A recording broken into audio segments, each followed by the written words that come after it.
YCP social media trolling చూస్తుంటే నవ్వొస్తుంది. అరే ఆడిని ఎవరికైనా చూపించండ్రా అనే రావు రమేష్ డైలాగ్ గుర్తుకొస్తుంది. ఇంతకీ అసలు విషయం ఏమిటంటే వైసీపీ సోషల్ మీడియా తమ పార్టీకి పాజిటివ్ మెసేజ్లు ఇవ్వడం కాకుండా తెలుగుదేశం జనసేన కూటమిపై చెడు ప్రచారం చేయాలనే తాపత్రయంతో పనిచేస్తుంది. ఈ తాపత్రయంలో తెలుగుదేశం జనసేన కూటమికి అనుకూలంగా కూడా పోస్టులు పెడుతున్నారు. రాజకీయాల్లో ఫలితాలు ఎలా ఉంటాయో ట్రెండ్ ను బట్టి అర్థం చేసుకోవచ్చు. ఓ పార్టీ వారి గురించి కాకుండా పక్క పార్టీ గురించే ప్రచారం చేస్తూ వస్తే అంతకు మించిన ట్రెండింగ్ టాపిక్ ఏమీ ఉండదు. ఫలితాలు ఎలా ఉంటాయో కూడా ముందే అర్థం చేసుకోవచ్చు. తెలంగాణలో అదే జరిగింది. బీఆర్ఎస్ కాంగ్రెస్ కోసమే ప్రచారం చేసింది. ఆ పార్టీ వస్తే అదైపోతుంది ఇదైపోతుంది అని ప్రచారం చేసింది. దీంతో ఆ పార్టీని ప్రజల మైండ్ లో రిజిస్టర్ అయింది. ఇప్పుడు ఏపీలో కూడా అదే జరుగుతోంది. టీడీపీ జనసేన గురించి వైసీపీ ఎక్కువ ప్రచారం చేస్తోంది. చంద్రబాబు నాయుడు పవన్ కళ్యాణ్ టికెట్ల ప్రకటన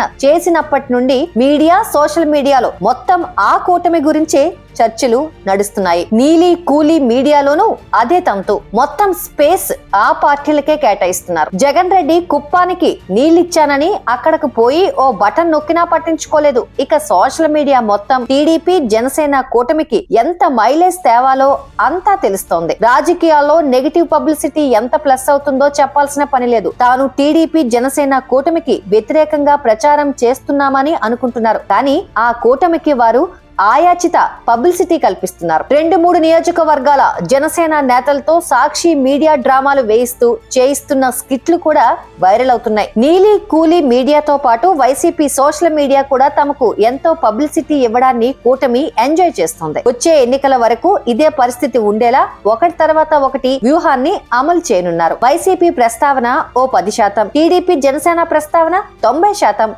ప్రజల్లో ఉండేలా చూసుకుంటున్నారు. వైసీపీ మీడియా సోషల్ మీడియా లోను టీడీపీ జనసేనకి పబ్లిసిటీ వచ్చేలా రాజకీయ వ్యూహాలు అమలు చేయనున్నారు. ఇప్పటికే జగన్ రెడ్డి స్పీచ్లన్నీ కూటమి చుట్టూనే తిరుగుతున్నాయి.